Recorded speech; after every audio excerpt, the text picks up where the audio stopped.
네, 오늘 장을 명쾌하게 저격해보는 람 기자의 3시 40분입니다. 네, 안녕하세요. MTN증권부 김혜람 기자입니다.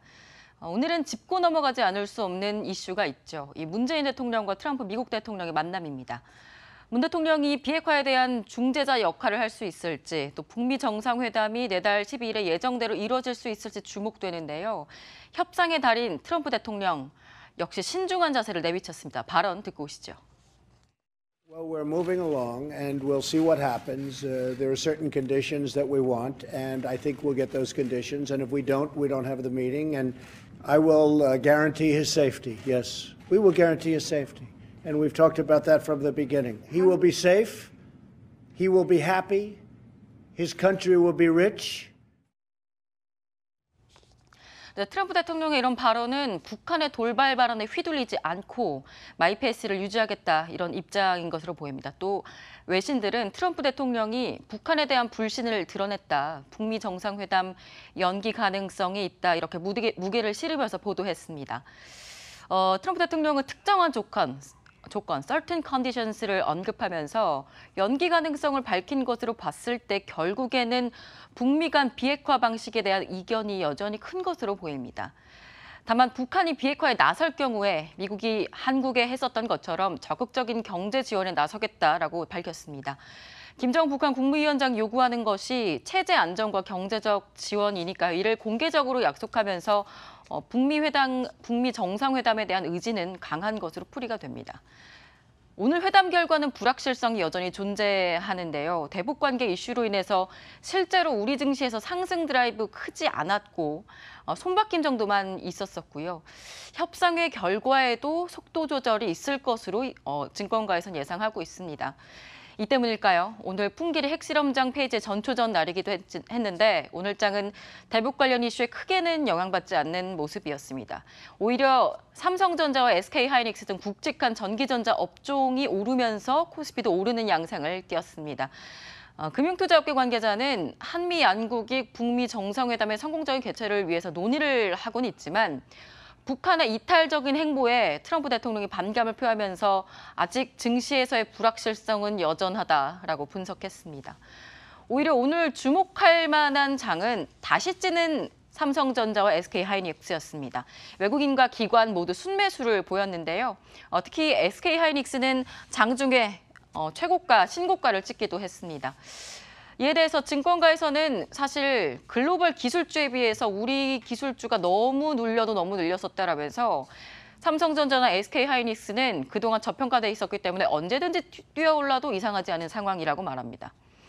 우선 중국 A주의 MSCI 신흥지수 편입으로 인해서 삼성전자와 SK하이닉스에서 많은 외국인 자금이 빠져나갔었죠.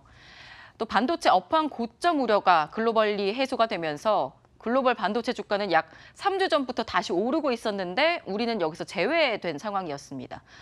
그러다가 이미 너무나도 저평가를 받고 있는 삼성전자, SK하이닉스 오랜 눌림 기간을 끝으로 좀 올라가게 된 것으로 보이는데요. 글로벌 반도체 3위 업체인 미국의 마이크론, 간밤 6.4%가 올랐습니다. 이 마이크론은 2018 애널리스트 앤 투자자 이벤트에서 3분기 매출 가이던스를 기존의 72에서 76억 달러에서 77억에서 78억 달러로 상향 조정했습니다. 또 RBC 캐피탈은 마이크론 주가를 목표 주가를 80달러로 제시했는데요. 현재 59달러 선이니까 앞으로 약 35% 정도 더 오를 수 있다는 겁니다.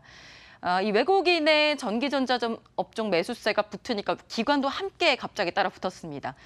주도주가 없는 순환매 장세에서 목표 수익률을 채워야 하는 사모펀드와 같은 기관들은 사실 몇십 %씩 뛰는 남북경협주를 나몰라라 할 수가 없었겠죠. 그러다가 외국인이 드디어 실적과 전망이 뒷받침이 되는 전기전자 업종을 매수하자 궤도를 함께한 것으로 보입니다. 반도체주들의 오랜 저평가 국면 오늘 하루로 끝날까요? 혹은 이 국면이 해소될 수가 있을까요? 주목해봐야겠습니다. 네, 이번에는 내일장 핫플레이를 만나보는 시간입니다. 전문가들이 꼽은 핫플레이어 만나보죠. 원익 QNC, 상하프론테크, 아나티, 테스나, SK하이닉스 이렇게 5종목을 꼽았습니다. 네, 수요일이 오늘은 메리츠종금증권 광화문센터 이범상 과장 연결해 보겠습니다. 네, 안녕하세요. 예, 안녕하세요. 네, 오늘 장 핫플레이어로 꼽아주신 거 내일 어떻게 해서 오를 수 있을 거라고 예상을 하시나요? 예, 오늘 말씀드릴 아난티는 아시다시피 대북주입니다. 네. 저는 아직도 대북주를 말씀드리는 이유는 시장을 움직이는 큰 돈들이 여전히 대북주로 쏠려있기 때문인데요. 금강산 관광 테마주로서 최근 액면 분할을 하면서 상호 변경한 아난티를 내일 관심주로 말씀드리겠습니다. 에머슨 퍼시픽이 대북주들이 한창 강세일 때 15일간 거래 중지였고 거래가 재개된 5월 17일 날 아난티로 상호 변경 거래 재개되면서 약 25%가 올랐습니다. 그런데 이날은 중요한 것이 남북 고위급 회담이 북한이 이제 일방적으로 철회하면서 대북주가 안 좋았던 날이었기 때문에 분명 의미가 있는 급등이라고 개인적으로 생각을 했었는데 다음날 하루 조정을 받고 다음 거래일인 21일 날 다시 17%가량의 급등이 나왔습니다. 저는 이 흐름이 여전히 살아있다고 보여지고요. 금강산 관광 같은 경우는 남북관계 개선에서 단골로 그리고 단기에 나올 수 있는 이슈이기 때문에 현재 1순위로 관심 갖고 있는 대북주입니다. 그래서 내일 유망 종목으로 말씀드리겠습니다. 이상입니다. 네, 감사합니다. 네, 감사합니다. 네, 이번에는 개장 전에 알았으면 좋았을걸 시간입니다. 돌아오는 새벽 FOMC 5월 의사록이 공개가 됩니다. 이번 회의는 기준금리 인상 경로에 집중하기보다 앞으로 또 내년에 큰 그림의 통화 정책 그리고 새로운 시장 부양책을 논의했을 것이다라고 미국의 마켓워치가 보도하기도 했는데요. 이번 의사록에서 지난번 FOMC 성명에서 추가됐었던 대칭적이라는 문구 명확하게 어떻게 해석해야 되는지 단서가 나올지가 주목이 됩니다. 연준이 인플레이션을 목표치 2%보다 얼마나 더 높은 수준까지 용인할 수 있을지 관련 언급이 과연 있을까요? 네, 지금까지 람 기자의 속 시원한 3시 40분이었습니다.